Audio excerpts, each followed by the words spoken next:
અંકલેશ્વર હરિદર્શન સોસાયટીમાં પાલિકાએ લોખંડના એંગલ લગાવ્યા છે. દાંડી હેરિટેજ માર્ગ જલારામ મંદિર પાસેના નબળા નાળાને બંધ કરી હરિદર્શન સોસાયટીમાં ડાયવર્ઝન આપ્યું હતું. ભાગદારી વાહનો ઘૂસી જતા અકસ્માતની ભીતિ સાથે લોકોના ઘરોને નુકસાન પહોંચાડતા હતા.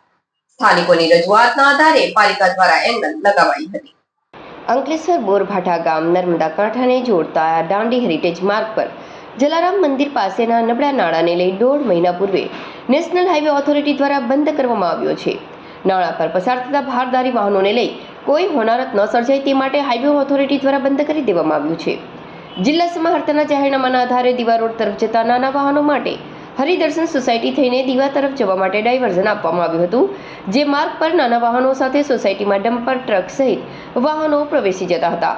અગાઉ પાલિકા નિયત ઊંચાઈ પર બાંધેલા બાંબુવાસ તોડી પ્રવેશેલા વાહનોએ ઘરના ઓટલા સુદ્ધા તોડી પાડ્યા હતા, જેને લઈ સ્થાનિકમાં ભારે રોષ હતો.